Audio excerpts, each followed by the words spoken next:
Hello, I hope you're well. Craig Hutchison here, and welcome to Module 7 of my Strategic Planning Masterclass. So, in the last module, we got into the nuts and bolts of strategic planning, where we looked at how to conduct the diagnosis, external and internal, as well as re-looking at your organization's value proposition and business model.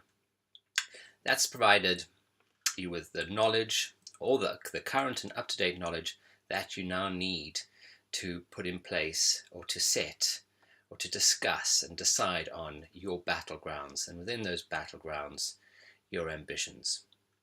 So why do I use the term battlegrounds? You could use any term. I like it because it focuses the mind. I close my eyes and I see a battle of two opposing forces. Of course, your force are going against your opposing foe. Think of it like a game of chess where you have to outwit your competitor. But don't think it's just about your competitor. Your battlegrounds can also be an internal battleground, right? Maybe getting your team to work more effectively or efficiently, perhaps making it more fun, perhaps implementing new systems or processes. Perhaps a battleground is really getting under the core of your clients or your customers or consumers, really understanding them better and understanding what is relevant for them. Perhaps your battleground is working more closely with your suppliers. Okay, so a battleground, although in the historic sense or in the war sense, it's a zero-sum game. The one wins and the one loses. In a business sense, it's not a zero-sum game. Both can actually win out of being successful in the chosen battleground. I hope that makes sense. The other thing I would say is for each battleground, you want to set, well, what you're trying to do there. What are you actually trying to achieve? What is your ambition? So in a competitive sense, it could be to gain a couple of percentage points of market share. If you're in the brand game, it could be to improve an area of your brand equity. And there are some great consumer research companies that can help you measure how strong or indeed weak your brand equity is.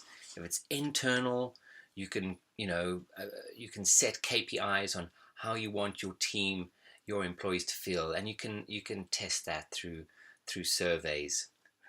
Likewise with suppliers, you can survey suppliers.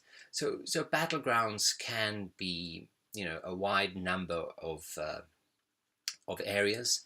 Don't get stuck into just thinking it's a marketing or sales.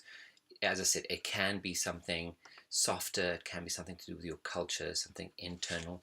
It could be a leadership issue. It could be a team issue, an HR issue. It could be in finance or logistics and operations. So your battlegrounds cover all areas of the company. And again, make sure you have your ambitions for those battlegrounds. So here's a simple template that you can use or use your own one, but make sure for each battleground, list them, deconstruct them, make sure it's very clear for everyone to understand what the issue is, what your challenge is, and then next to it put what your ambitions for that battleground are. Now, if you've done the previous module well, if you've done your diagnosis well, you perhaps only need one Battlegrounds and Ambitions workshop. It could be 2 hours, it could be 4 hours. If you don't crack it then, and you'll get a sense at the end of the workshop if you've done it, then you may need to schedule another one, if not another 2. So at the beginning, again, depending on the size of your organization, I would set one Battlegrounds and Ambitions workshop, and I'd set it up for 2 hours. Again, if you're a bigger company, perhaps 4 hours. And then good luck. It's sometimes these things come together. Sometimes you need to go back. People need to sleep on it, and they'll come back with fresh ideas. So that's the idea. Absolutely a pivotal part of the strategic planning process. From here on in, you move into the actual strategy setting. You've done all the background work. You've now got your battleground and your ambition. Now the next step would be doing the actually agreeing your strategic pillars. That'll be in the next module. Look forward to seeing you then. Take care.